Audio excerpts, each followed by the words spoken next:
Hello, hello, hello. Bonsoir, bonsoir, bonsoir. Comment vous? Hi guys, happy Monday. So today we're gonna be doing some corrections together.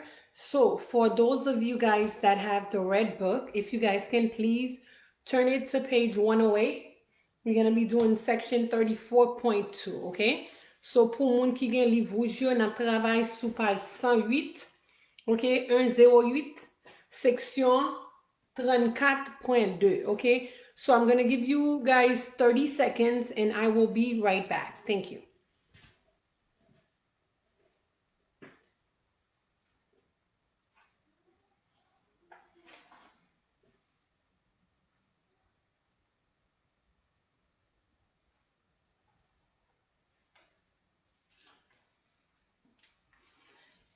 Okay, we back. So this is what we're going to be doing today, okay? So we're going to rewrite the sentences, all right? So, moi mette quelques phrases sous tableau à côté que nous mettez en pile là-dedans, nous fait correction ensemble, all right? And also, later on, if I have some time, okay, I'm going to do a little bit of math with you guys, okay? So, après nous fin faire correction sous tableau, yo, si moi gen temps, m'a fait un petit mathématique ensemble avec nous. Reason why, parce que gen quelques petits moun, oui, parents yo écrit yo dit comme ça que, à nos grands pile élèves qui fait remote, all right, they doing remote learning. Y a pas prendre sous internet, yo pas l'école. So gen kek nan yo ki ka ge problem ensemble avec rounding numbers or things like that.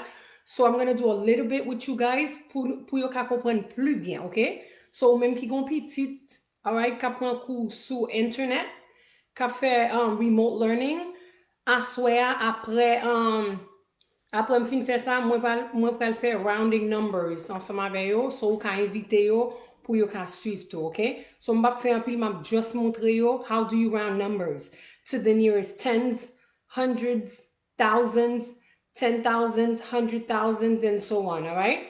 So every time we have live, chaque fois nous gen live, m'a fait quelques mathématiques tout petit pour élèves qui gen difficulté yo, all right? So, we're going to start with number 1. Ruth do a lot of her shopping on the internet, okay? Ou pas tande me di on the, okay? Moi di on the, okay? Ruth do a lot of her shopping on the internet. Qui veut dire que Ruth fait un pile achat, okay, sous internet là. Now, do you think this sentence is correct? Ruth do a lot of her shopping. L'autre dit a lot of her shopping, man, ça veut dire en pile nan shopping yo, en pile nan achat yo. Ruth do a lot of her shopping on the internet. Is this correct or incorrect? So if you think this sentence is correct, leave it as is. If you think it's incorrect, write the correction. Ruth do a lot of her shopping in the internet. Ruth do a lot of her shopping in the internet. Do you think this is correct or incorrect?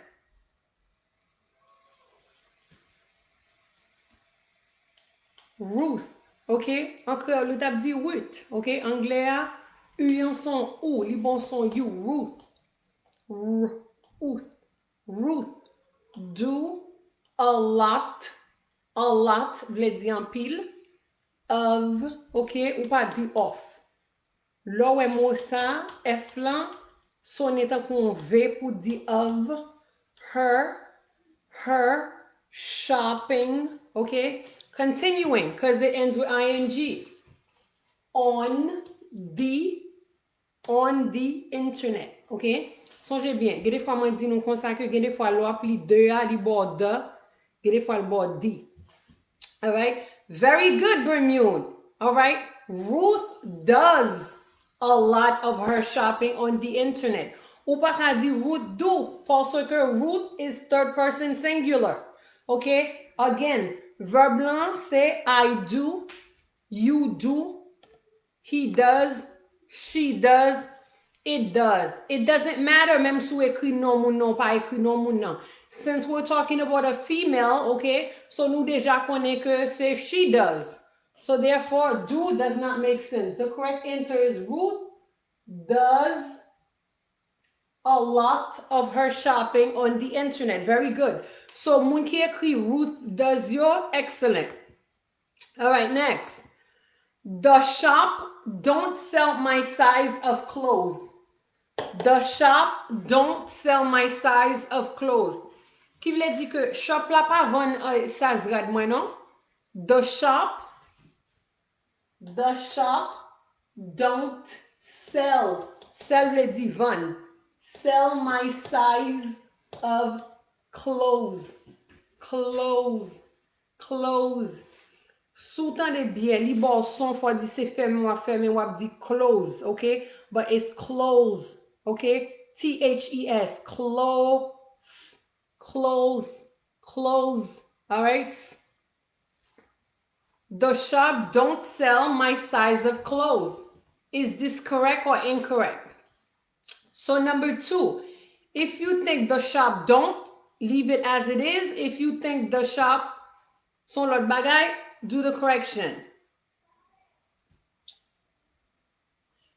The shop don't sell my size of clothes. Very good. So, moun ki ekri the shop don't lan, li pa bon. C'est the shop doesn't. Again, it does or it does not, okay? So, right here, c'est pas don't. Wap di doesn't.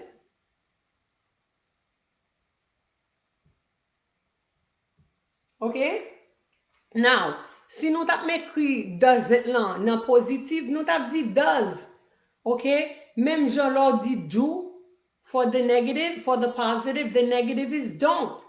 Does is for the positive, doesn't is for the negative. Okay, now, again, shop c'est pas yon moun. Shop c'est troisième personne. So therefore, wap di it doesn't sell my size of clothes. All right, excellent. Number 3, she wear short skirts. Skirts. Skirts. Skirts. Skirts. Skirts. Skirts. Skirts. She wears short skirts. Okay? Short skirts vle di bout jupe. She wear vle di limete. She wears short skirts. Ki vle di limete bout jupe. Is this correct or incorrect? She wears short skirts. We're doing number 3 for those of you guys that are just turning in right now, okay? She wear short skirts. So is this correct? She wears short skirts. Bermude, this is, okay. This is wrong, okay? Star Simone, excellent, okay? She wears, okay? Guys, look at this. Okay? She wears short skirts, okay? Gade sa carefully. Ya pale de yon jupe, right? They're talking about a skirt, right? So therefore, ou pa ka mette she wear, they're talking about the female now. E de fiyan ya pale. So pa kite le wear, what mette wears short skirts. All right, ki vle di li mette bout jupe.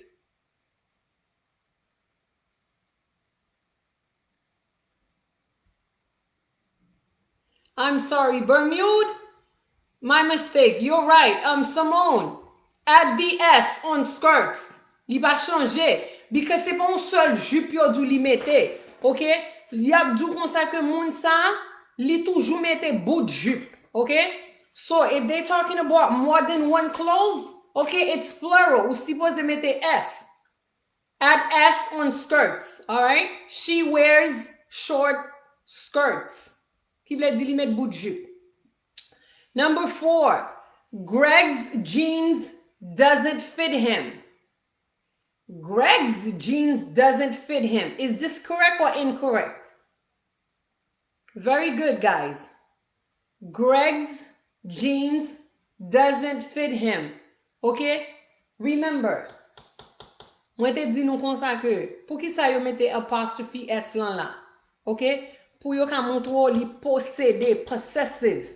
Okay? Possessive vle di yon bagay ko posede. Yo vle montro ke Greg posede jeans lan, so therefore you mette apostrophe S. Si c'était pantalon Esther, yo tap meto Esther's jeans, ok? Ou bien Myrtle's jeans, ou bien Star's jeans, all right? Apostrophe S is for possessive. Greg's jeans doesn't fit him. Is this correct or incorrect? Greg's jeans doesn't fit him. We're doing number 4.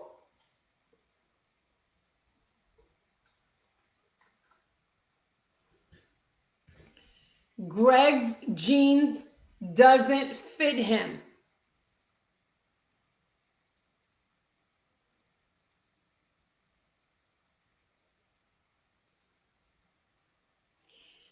Before you guys write it down, look at the sentence carefully, okay?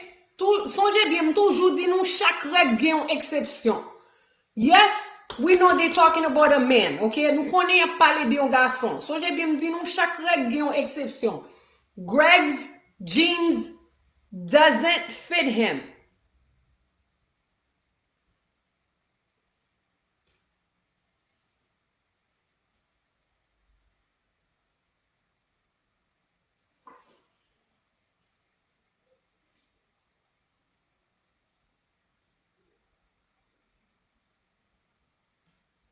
So do you guys think it's correct or incorrect?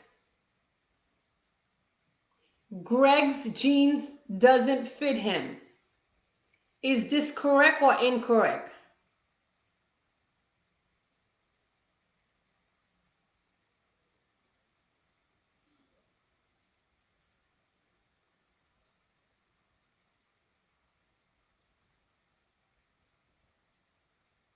Greg's jeans doesn't fit him. Is this correct or incorrect?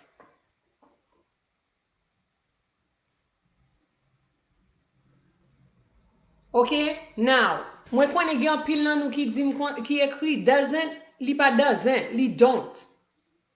Okay? Li pa doesn't la, li don't. All right? Moi pral explique au reason why. All right? Remember, chaque règle gagne une exception, okay? Est-ce que c'est third person singular? Yes, we're talking about a man. But then again, remember me font leçon ensemble avec nous? Moi dis qu'on ça gon différence lor parler direct and lor parler indirect, okay? In that case, li pa doesn't, li don't. All right? Keep in mind. All right? C'est pas direct qui a parlé. Laissez direct qui a parlé son l'autre bagaille. Laissez indirect son l'autre bagaille. So therefore, c'est ça fait doesn't l'en pas bon là. C'est don't fit him. All right? Now, l'or li bien wap dit Greg's jeans don't fit him. Ou pas wel pi bien sonné que Greg's jeans doesn't fit him. OK? Ou redit sous fit lan, l'or vous dit comme ça doesn't fit him. C'est Greg's jeans don't fit him. All right? Next, number 5. Amy owned a lot of fashionable.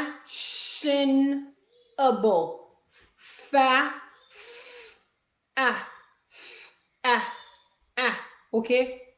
Ou dit sous langue. Fashionable. Okay? Now, l'on a dit vite ou dit fashionable. Fashionable. Fashionable. Okay? Ou fait comme si c'est qu'on soit dit fashionable. Okay? Like this. Et qu'on soit prononcé. Amy owned a lot of fashionable clothes. Amy owned a lot of fashionable clothes. Qui veut dire que when you own something, c'est un bagage que vous gagnez. Alright? If you own a house, ça veut dire qu'il y a pour son caille que vous achetez. Now, you do comme ça que Amy li même nan, li gagne en pile de fashion. Okay?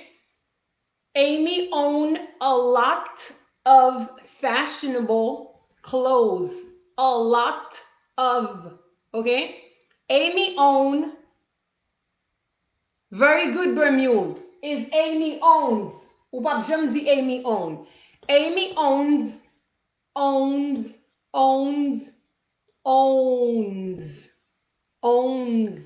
a lot of fashionable Fashionable clothes, all right? Amy owns a lot of fashionable clothes. Very good. Number 6, we pays for our shopping with cash. We pays, ça veut dire nous payer. We pays for our shopping, We pays for our shopping with cash. We pays for our shopping with cash. Qui veut dire que nous payons pour achat nous avec cash. We pays for our shopping with cash. Is this correct or incorrect, guys? Number 6, we pays for our shopping with cash. Qui veut dire que nous payons achat nous avec cash. We pays for our shopping with cash.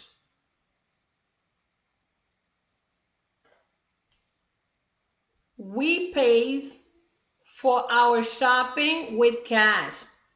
So, those of you guys that wrote pay, excellent. Ou pa ka di pays, okay? I pay, you pay, he pays, she pays, it pays, we pay. C'est pas we pays, okay? Qui veut dire nous payer pour achat nous avec cash, okay?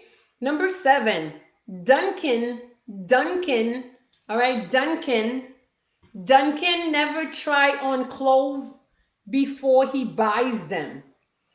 Duncan never try on clothes before he buys them. Qui veut dire que Duncan pas jamais essayer rad avant que l'acheter yo, que le paye pour yo.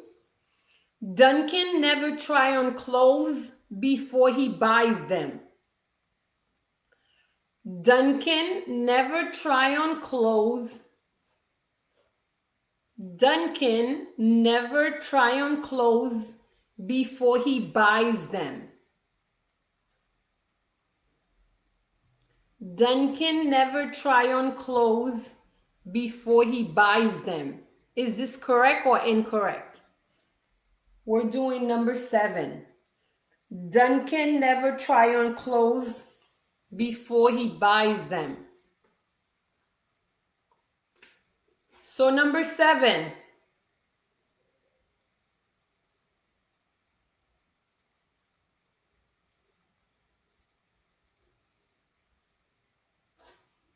Very good. So, Ellie, the problem is not Duncan's name, all right? It's not Duncan's name, all right? So, the problem right here is try. Ou pa ka di try.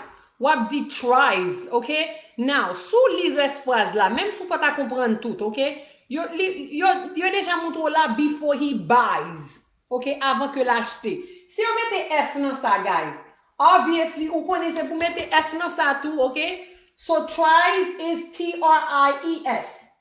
Okay? Et pas T-R-Y-S. T-R-I-E-S. Okay? Qui veut dire que Duncan never tries on clothes. Tries on clothes before he buys them. Okay? Very good. Number 8. My parents usually,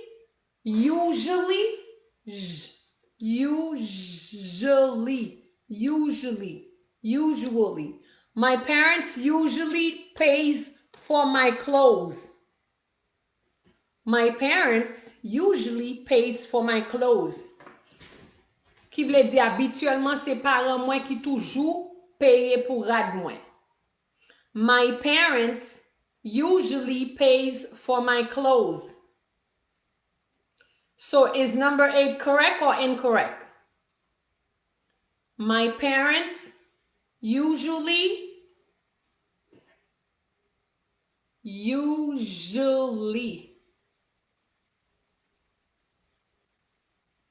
my parents usually pays for my clothes.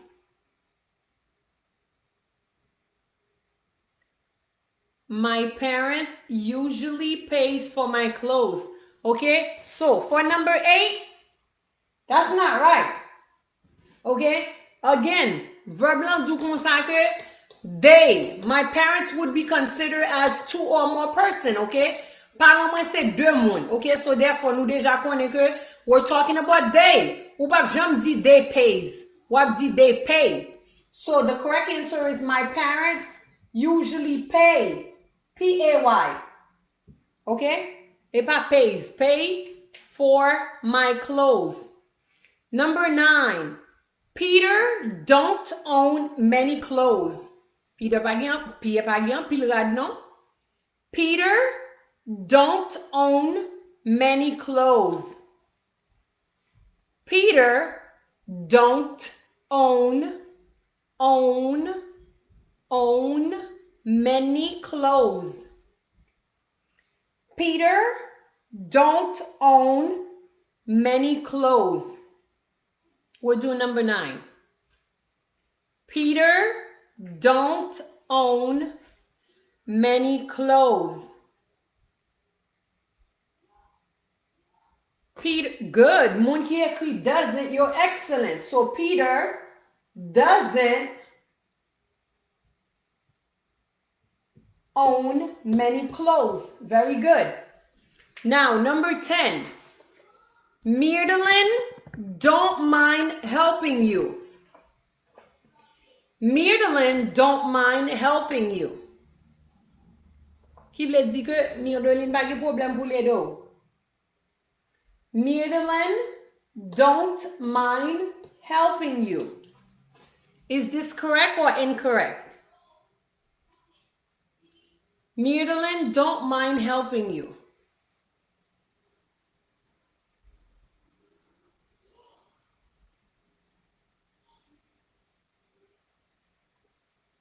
So if you think number 10 is correct, leave it as it is. If you think it's not, make the correction. Mirdelin don't mind helping you. So m'ba vle nou just mette incorrect. Fais correction, guys. Mirdelin don't mind helping you. Very good. Mirdelin doesn't.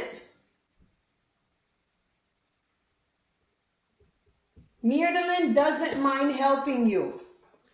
Number 11. Patrick tries to help her last night.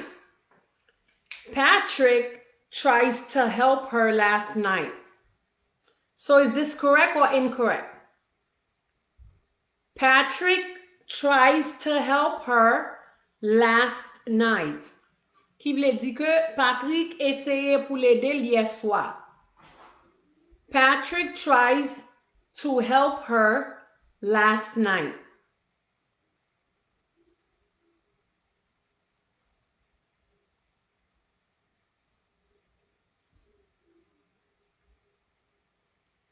Patrick tries to help her last night.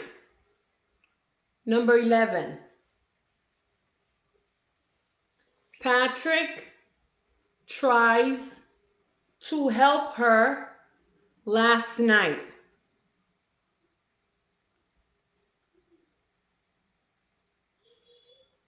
So is this correct? Patrick tries to help her last night.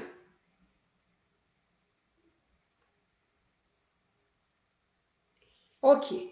Pour moun ki ekri correct you, okay? There's a big problem and I'm going to explain to you why, okay?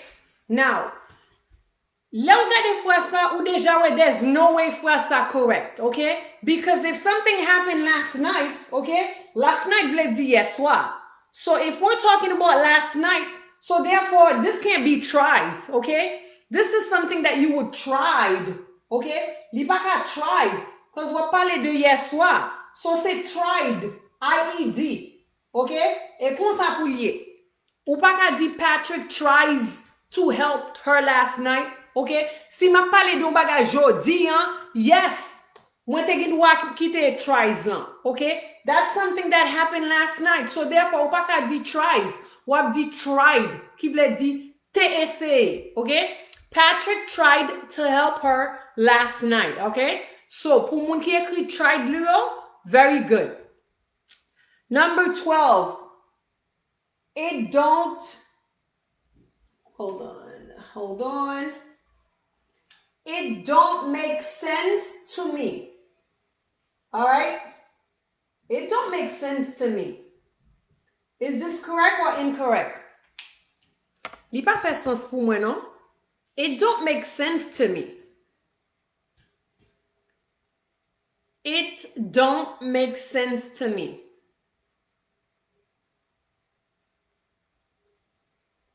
It don't make sense to me. Is this correct or incorrect? It don't make sense to me. So if you think this is correct, leave it as it is. If you think it's incorrect, make the correction.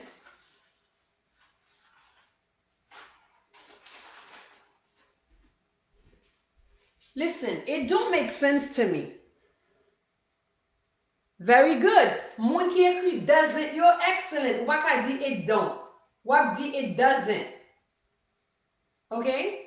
It doesn't make sense to me. Okay? Now, si nou li tout anko, wap wè joun ap li très bien. Okay? Number one, Ruth does a lot of her shopping on the internet. Okay? Ruth does a lot of her shopping. Okay? Now, si ma pli normal, ma di Ruth does a lot of her shopping on the internet. Okay? Ki vle di ke Ruth fè an pil achal son internet la. The shop doesn't sell my size of clothes. The shop doesn't sell my size of clothes. Ki vle di ke shop sa pa vend size rad mwen. She wears short skirts. Ki vle di ke li mette bout jupe. Greg's jeans don't fit him. Ki vle di ke pantalon Greg's an pa bon pou li. Amy owns a lot of fashionable clothes.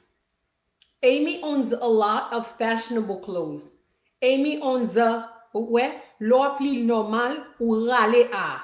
Parce qu'on pa ka di Amy owns a, no. Wap li kon sa. Amy owns a, ou fait comme si S la bin bon son Z, kounya pou di Amy owns a lot of fashionable clothes. Fashionable. Okay? Amy owns a lot of fashionable clothes. Next, we pay our shopping with cash. We pay our shopping with cash. Qui veut dire que nous payons achat nous avec cash. Next, Duncan never tries on clothes before he buys them. Duncan never tries on clothes before he buys them. Qui veut dire que Duncan pas jamais essayer rad avant que l'acheter yo. My parents usually pay for my clothes. My parents usually pay for my clothes. OK? Qui veut dire c'est parents qui habituellement paye pour rad moi. Peter doesn't own many clothes. Peter doesn't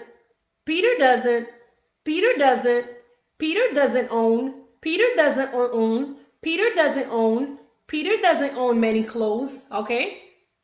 Next, Mirdelin doesn't mind helping you. Mirdelin doesn't mind. Ou fait comme si ou fait au fond seul, ou dit doesn't mind.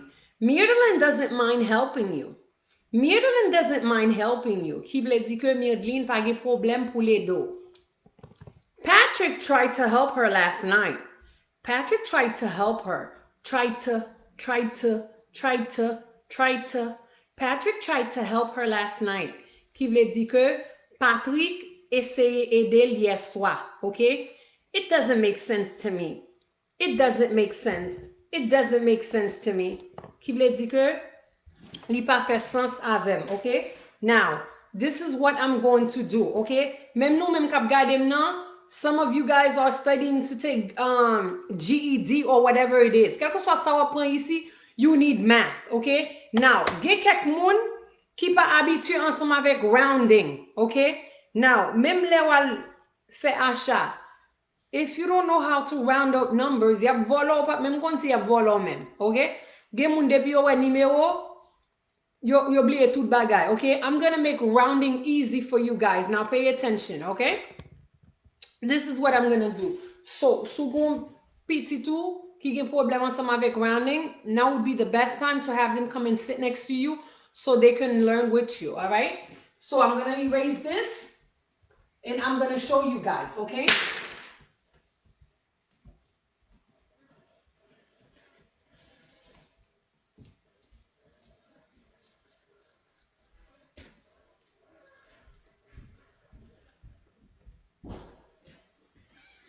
I'm going to show you guys how to do it. It's very easy. All right?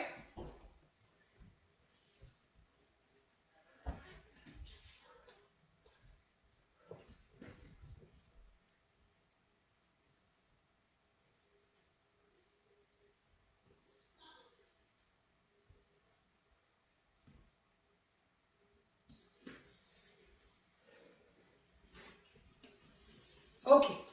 Now, when you are rounding numbers, keep in mind, you have ones, you have tens, you have 100, you have thousand, you have 10,000, you have 100,000, okay? And so on, so on, so on. Okay? Now, lem te piti, m sonje ke professeur te kan ap montre m koman round numbers. Yon bagay li te toujou dim, lor gen emergency, koto kouri. Premier koto kouri kay voisin. Okay? Ou kouri kay voisin à droite. Okay? So another word, okay? When you starting with rounding numbers, you need to start with your right. Ou supposé commencer sous bord droite ou avant. Okay? Now, sa professeur m'a toujours montré, il toujours dit comme ça que 4 ou moins, OK? 4 or less, let it rest. 5 or more, add one more. Qui veut dire que 4 ou moins, quittez en repos. 5 ou plus, ajoutez un seul, OK?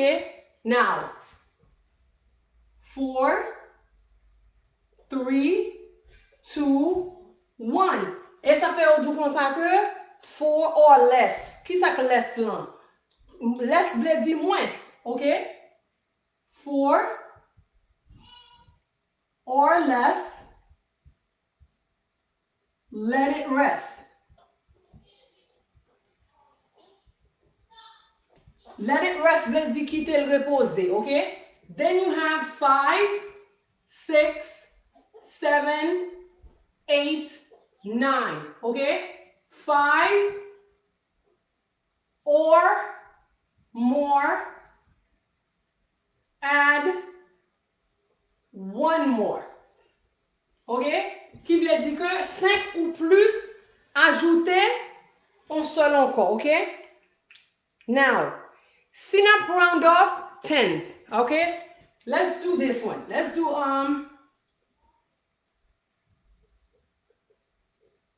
OK? On dit comme ça que yo do comme ça que pour round numéro ça. OK? This is the first thing you need to keep in mind. Logo emergency qui bon courir ou courir kay voisin là, qui bon voisin là à droite. OK? So we're going to start right here. OK? Si yo do comme ça que yo taremo round to the nearest tens. Qui ça que nearest tens là? This is ones. OK? This is 10. This is 100. All right? So I'm not going to do it in Creole. I'm going to do it in English because majorité ti moun yo se anglais yo comprend. All right? So they want you to round to the nearest 10, which is this one. Okay? So what you're going to do is, all right? Yo do kon sa que, pou ka kon sa pou faire avec numéro ça, you have to look right here. Okay? Now, this one right here tells you 4 or less, let it rest. Okay? So, si mwen nan numéro ça, okay? I notice this is a 1. I'm not going to change that. I'm going to leave it alone. Okay? So, automatically, I drop the 5 down. Anything after the 5 becomes a 0. Okay? And then this one, since it's in the front, I just bring it down along. So, the answer is 250. Okay? Now, we're going to do another number. Let's say they give us, let's say I have to do 4, 3, 9, okay? Let's say I have to do this number, okay? Let's do this. We're going to round to the nearest tens, okay? Again, this is ones, this is 10, this is 100, and this is 1,000, okay? Now, ki sa yo mando? Yo mando pou round to the nearest tens. So what you have to do, keep in mind, for you to know what you have to do with that number, you have to look to your neighbor, which is the right. Okay? So again, 4 or less, let it rest. So this number is greater than a 4. So you look on that side, 5 or more, add 1 more, okay? So what you do is, now if you have to add a 1 to the 3 becomes a 4, okay? And then the 9 becomes a 0, okay? And then everything else, you just bring it down. That's how you round to the nearest tenth, okay? On dit comme ça que they ask you to round to the nearest 100, okay? Let's say like we're gonna do nearest 100. Okay, let's erase that for a second. We have to round to the nearest 100. So what you would do is you would go 1, 10, hundreds, okay? Now, when we chose this one earlier, that was because we were rounding to the nearest tenth. Now we're gonna round up to the nearest hundredth. So what we're gonna do is, we're gonna look at that number, okay? That number is the one that's gonna tell us whether we should go up or we should go down, okay? Now, it's a 3. So since my neighbor is a 3, I'm not gonna do anything with that, okay? I'm gonna let it rest. So what I'm gonna do is, I'm gonna bring out the 4, okay? Now, everything else after the 4 becomes a 0, all right? Now, since the 1 is already in the front, all I have to do is bring it down. It becomes 1,400, okay? 1,400. That's how you round this to the nearest 100. Let's say like your teacher asks you, you know what? I want you to round this number to the nearest 1,000. How would you round it off to the nearest 1,000? Again, you start from the back. This is 1, this is 10, this is 100, this is thousands, okay? Now you're gonna look at that number. In order for you to decide what to do with that number, you have to look at your neighbor, okay? So now, since your neighbor is a 4, 4 or less, let it rest, what are you gonna do? You're gonna bring it down like this, okay? And then, ones, tens, hundreds, okay? And then afterward, everything else behind it becomes a 0, and then you drop the 1, okay? Now, this case, we're doing thousands, okay? So we're gonna look right here, okay? What should we do with this number? Bring the 1 down because it's 4 or less, let it rest. And everything else after the 1s, okay, becomes a 0. So if you're gonna round this number to the nearest thousands, this becomes 1,000, okay? This is to the nearest 1,000. This is to the nearest 100. Okay? And so on and so on and so on. I'm going to do one more problem with you guys so you guys can get it, okay?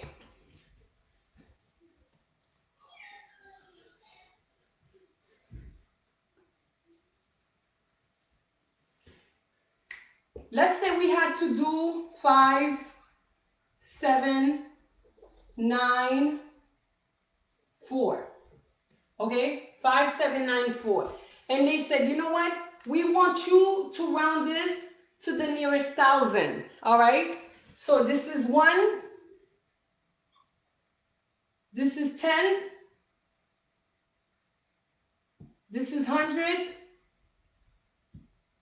This is 1,000. Okay? So they want you to round to the nearest 1,000.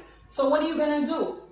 So you start from the back. Ones, tens, hundreds, thousands. Okay?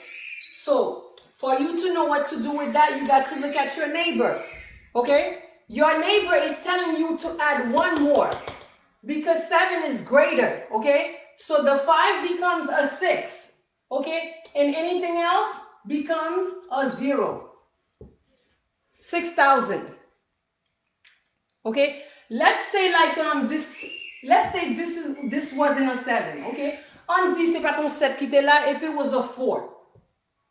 Okay? Let's say this was a 4. And you have to round to the nearest 1,000. Okay? Again, you would look at your neighbor right here. Okay? 4 or less, let it rest. Okay? So automatically, since this is a 4, this stays the same. Okay? You let that rest. okay? And it would be 5,000. And so on and so on and so on. So what I'm gonna do is after the live, I'm gonna post some numbers for you guys and I'm gonna explain it so you guys can continue and understand rounding numbers, how easy it is, okay? So next time we meet, which is Wednesday, I'm gonna teach you guys how to make decimals easy, okay? Now, if tonight is the first time you are under my live, I want to take this time to thank each and all of you guys tonight. My name is Mirdalan. We meet 3 times a week, every Mondays, Wednesdays, and Fridays at 7 p.m. If you have not subscribed with me on YouTube, go to YouTube, type my name, MYRDELINERAYMOND. That's where you'll be able to subscribe with me. Si à soi c'était première fois ensemble avec ma remercie et m'a dit bienvenue. Si c'était deuxième ou troisième fois, ma remercie encore. Non, moi c'est Mirdeline. Nous rencontrons 3 fois par semaine, chaque lundi, mercredi et vendredi à 7h30. Ou même qui peut abonner ensemble avec moi. Après live là, allez sur YouTube, tapez nom MYRDELINE c'est là où vous pouvez abonner ensemble avec moi. Que bon Dieu m'en béni ou que bon Dieu m'en guide ou que bon Dieu m'en fait autant ensemble avec vous. Ou même qui t'a remis un livre, c'est 2 livres pour $70 ou carrelem sous 617 419 5381 ou bien 978 323 15 99. Listen guys, yon bagay que m toujours oublié di nou, ok? Ou même qui gen livre fait traduction en français, ok? So yo poko ajouter version créole là. So sou ta remettant des traductions yo en français ou bien en espagnol ou ka fait ça. Yo gen so far 9 ou bien 10 langues so far right now, ok? So ou même qui gen livre, quel que soit niveau que vous gagnez, ça va faire ou pral sous 3e page là. OK? L'abdou sous qui site pour aller que chaque livre gen site pa yo. L'abdou sous qui site pour aller et puis quand on pral temps des traductions dans qui langage ou ta remetandel. Si c'est en français ou ta remetandel, ou cliquer français, si c'est en espagnol ou cliquer en espagnol, si c'est en German ou cliquer en German, OK? And also guys, ou même qui ta remet pour un coup privé ensemble avec relem, moi ka edo. Swap vive Indiana, Maryland, New Jersey, North Carolina, South Carolina, Connecticut, Philadelphia, Oklahoma. Ou ta remet yon CNA temporaire? C'est à moi de vous remercier, teacher. Thank you. Merci, Frankie. Ou ta remet yon CNA temporaire? Moi, ka edo, guys. Thank you guys so much. Have a wonderful night. God bless. I will see you guys Wednesday right here at 7:30 p.m. And also, guys, please, I'm asking you guys, help me share the live. Aidez-moi partager live là. Partagez-le avec amis ou famille. Partagez-le sur tout groupe pour moi. Et ça seulement mando, nothing else. Just share the live for me, okay? Let me do partager pour moi. Don't share it with me. Parce que moi, il y a pile monde qui commence à faire ça. Il y a monde qui share li plusieurs fois avec moi. Ou pas qu'à share li ensemble avec si c'est moi qui fais, OK? Share li ensemble avec l'autre groupe, l'autre monde, l'autre bagay sa yo, this and that. I don't have any problem, guys. You can tell me the most to other countries. Yes, quel que soit pays ou vivre, listen, guys. Quel que soit pays ou vivre là, nous can voyer livre ensemble avant. But Haïti, nous avons difficulté pour nous voir livre Haïti parce que à cause des adresses, j'ai adresse Haïti yo ye. But sou gon moun qui ici qui pral Haïti, ou fait nous connaît d'avance, n'a make sure que ou recevoir livre à l'heure. Gen pile lot ti il yo Saint-Domingue, moun Bermuda, moun Grand Talk. Yo joine livre là. OK, nous fait ça pour yo tout. OK, moun la France, moun Chili prend l'éternité pour yo joindre et pas moi-même. C'est comme ça yoye, OK? Now, si ou pas gen un pile de livre qui fait dans ta nou, yo pas délivrer l'ensemble avant. OK? It has nothing to do with me. It has to do with the country, OK? C'est pays c'est loi pays qui comme ça. So c'est pas moi-même, OK? So si ou vivre bien loin ou des livres là où elle prend petit temps, please prends petit patience, OK? Moi comprends nous, c'est ça fait que chaque lème fait live yo, moi make sure que moi fait traduction en créole ensemble avec, OK? Thank you guys so much. The number, Gerline, is 617-419-5381 or 978-323-1599. S'il vous plaît, on moun ka pen numéro a pou. I'm going to write it down so you guys can have it before I leave.